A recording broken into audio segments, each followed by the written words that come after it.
what is the link between religious persecution, booze, the launch of a new Korean car, and why Australia is such a great place?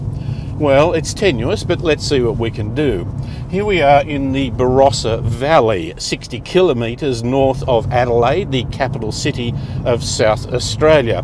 It is one of our great, arguably our best known wine regions. And part of the reason it developed so well was the early immigration of some German folk who were fleeing religious persecution. They were of the Lutheran faith. Now, that faith is named after Martin Luther, who triggered the Reformation. And that happened in 1517. The first boats that they bought to bring people out here, German immigrants out here, was in 1838. It takes some time for these religious sensitivities to settle down. Now, why is booze related to this as well? Well, in the Reformation, alcohol was a bit of an issue. Not the only one, but an important one in some ways. The Catholic Church owned a lot of land, of which they had a lot of vineyards on them. But interestingly, Martin Luther's wife was rather a dab hand at brewing beer. So, out to the Barossa Valley and Australia. Two of the early pioneers in this area were a British shipping merchant, George Fife Angus, and the other was August Cavell, who was a pastor of the Lutheran Church. Now, that's the power of money versus the power of God. In Europe, you would have had a war. Out here in Australia, they were the best of mates.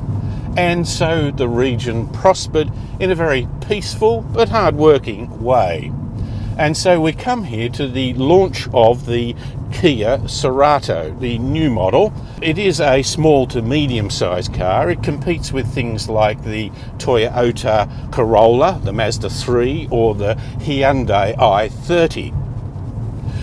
But should we be very pretentious in the way, like a wine connoisseur, that we judge this car? I don't think so. We're in Australia, so we're not going to talk about the handling and how it compares to a Ferrari, or the fact that it doesn't have near the power of a supercharged Jaguar, because here in Australia you can buy a good bottle of plonk for a pretty reasonable price. And metaphorically, that's exactly where the Kia comes in. So all hail Dionysus, who is also known as Bacchus, the Greek god of wine. I think that's pretty safe here, even amongst the Lutherans. Kia has launched its third generation of the Cerato small medium-sized sedan onto the Australian market. The first generation was of the more traditional three-box style with rounded corners. The second generation was a little more stylish, but still had the look of a car that was built for price rather than elegance. This new version, which is only the sedan at this stage, a hatch will come later, has a much more flowing appearance. Not quite in the league of the great looks of the Kia Stinger, but aspiring in that direction. It has an elongated muscular bonnet, while the rear looks very European. I think it will cannibalise some of the market of the slightly bigger Kia Optima, which was an early adopter of Kia's move to better-looking vehicles. The boot capacity is 520 litres, which is good, but the opening is not big. The notchback design of the Stinger and other cars like the new Holden Commodore is much better by giving you easier access into the boot area. The Cerato hatch, due in January 2019, might reduce the space a bit, but fix this issue, I believe. Unless you get the top-of-the-range Sport Plus, you do not get an external button to open the boot. You have to rely on the key fob or the lever down by the driver's front seat. Interior style and quality of finish has not been the strongest point of Korean cars. The Cerato is functional, but not quite there yet in terms of feeling and ambience. The floating screen in the centre of the dash is a good size at 8 inches, but protrudes from the dash, almost as an add-on rather than a designed part of the fascia. But it does its job really well. My mate Alan thinks the flat, squarish line of the dash in front of the passenger and the jet engine-style vents look like the boot of a 1950s Chevrolet. He's not complaining, and I think it has character. The satellite navigation graphics are excellent and include the speed limit in the top left-hand corner of the screen. Very important in South Australia on the launch, where the speed limit in a school zone is 25 kilometres an hour. The vehicle comes with Apple CarPlay and Android Auto, making the driver entertainment system interface all the more functional. In front of the driver, the two dials are simple and easy to read, while the information in the middle, including the navigation directions, if you so want, is a nice balance between the amount of information and its readability. There is only one engine, a 2-litre 4-cylinder petrol, with a modest output of 112 kilowatts and 192 newton-metres of torque, and as it is not turbocharged, you have to go to pretty high revs to achieve this amount of grunt.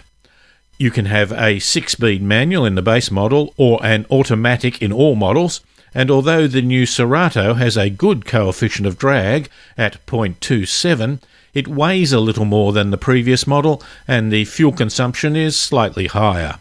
The automatic is heavier but gets 7.4 litres per 100 kilometres, which is better than the manual at 7.6.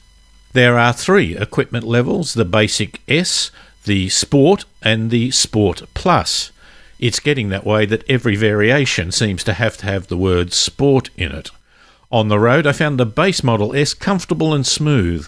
Its biggest limitation is the engine, which has been around for a while and sounds like it is working hard, even if you don't go to flat-out acceleration.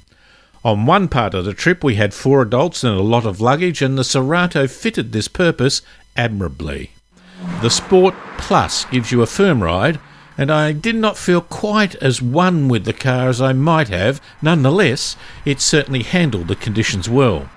Along with the basic safety features such as the mandatory electronic stability control, the Cerato has autonomous emergency braking with a forward collision warning system as standard across the range, as is lane keep assist.